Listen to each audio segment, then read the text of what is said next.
Dear brothers and sisters, peace in the Lord. Today we continue our journey through the life of Abraham, a journey of faith, obedience, and divine calling. We followed Abraham through valleys of decision and mountaintops of surrender. Now, in chapter 23, we turn our attention not to Abraham himself, but to a young woman named Rebekah, whose quiet obedience echoes through eternity. The title of today's chapter is The Soul's Answer to the Divine Summons. Let's enter the story together. Let your imagination drift back 37 centuries. The evening sun rests gently on the plains near the Euphrates River. Its golden light washes over scattered flocks, low-built homes, and finally rests on a small walled town, Haran. This was the town built by Terah, Abraham's father, in memory of his youngest son who died too soon. Terah never left Haran. His grief froze him in place. But Abraham had once left this very land to follow the voice of God across the desert. Now, years later, one branch of the family remains in Haran. Among them is a young woman named Rebekah. Rebekah's life was simple. She was the daughter of Bethuel, granddaughter of Nahor, Abraham's brother. She worked with her hands, cared for animals, and walked daily to the well outside the city. Her life was rooted in routines, in the familiar. She likely imagined she'd grow old in that town, surrounded by her family. But heaven had other plans. Far away in the land of Canaan, Abraham, now very old, felt the burden of one final task. He wanted to see his son Isaac married, not to a woman from the surrounding Canaanite tribes, but to someone from his own family. But Isaac was not to go back to the old country. Instead, a bride must be willing to come, to leave her life behind and journey forward toward the promise. So Abraham entrusted his most faithful servant, likely Eliezer, with this holy task. He said in Genesis chapter 24, verse 7, "The Lord God of heaven shall send his angel before thee." And so with 10 camels and a prayerful heart, the servant made his way to Haran. He stopped at the city's well at evening, just as the women came to draw water. And there he prayed. Genesis chapter 24, verse 12, "O Lord God of my master Abraham, I pray thee, send me good speed this day, and show kindness unto my master Abraham." His prayer was not loud or dramatic. It was sincere, humble, and full of trust. He even asked for a specific sign, that the woman who not only offered him water, but also drew water for his camels, let her be the one. Before he even finished his prayer, the answer appeared. Genesis chapter 24, verse 15 says, "Before he had done speaking, behold, Rebekah came out." Rebekah, unaware of the divine plan, came carrying her pitcher, and when the servant asked her for water, she offered it freely and then said, "I will draw water for thy camels also." Without realizing it, Rebekah had passed the test of kindness, humility, and willingness. Sometimes God reveals our hearts through small, spontaneous moments, a gesture of generosity, an act of hospitality.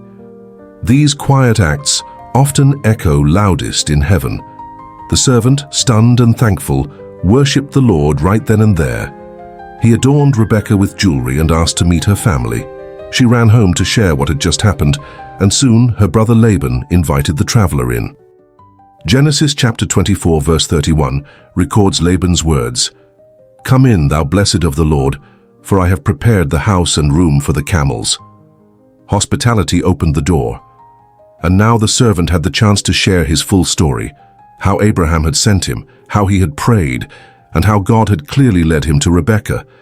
And then the question came, would they allow Rebekah to leave, to journey across the desert, to marry a man she had never met?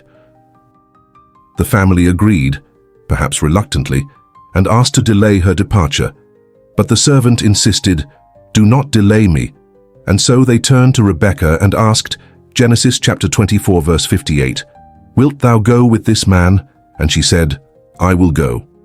Those 3 words, "I will go," carry the weight of courage, surrender, and trust. Rebekah left everything behind. She stepped into the unknown with no guarantee, except that this path had been marked by the hand of God. The journey was long, the days were hot, the nights were strange. But Rebekah rode forward, her heart stirred not by comfort, but by the whispered stories of the man who awaited her. The servant would have told her of Isaac, his quiet strength, his miraculous birth, the day he walked with his father up Mount Moriah. And though she had never seen him, Rebekah loved him already. Like the church, we too love the one we have not seen. As 1 Peter chapter 1 verse 8 says, "Whom having not seen ye love, in whom, though now ye see him not, yet believing ye rejoice." One evening they arrived. Isaac was in the field, meditating, his heart still tender from the loss of his mother, but open to hope. He looked up and saw the camels coming. She lifted her eyes and saw him. In that moment, the journey ended. Two lives, shaped by faith, met in the will of God. Dear friend, the story of Rebekah is not just ancient history. It's your story and mine. God still sends divine summons. He still calls hearts to rise from the familiar and walk toward the unseen. You may feel unqualified, unknown, or unsure, but when God calls, He provides, and when He guides, He prepares a joy at the end that makes every sacrifice worthwhile. The question still echoes, will you go with this man? Will you trust the one you cannot yet see? Will you leave behind the old names, the old fears, the old life, and belong fully to Christ? Thank you for joining us today in this sacred story. This chapter is from the book Abraham, or the Obedience of Faith, and today we explored chapter 23, the soul's answer to the divine summons. If this message touched your heart, I invite you to continue reading with us, one chapter a day, as we walk through the life of Abraham and the God who shaped it. Don't forget to subscribe to our channel so you won't miss the next reading. And if this video encouraged you, please share it with someone who might need to hear God's call today. Until next time, may your heart be ready to say, "I will go." Peace be with you, dear brothers and sisters.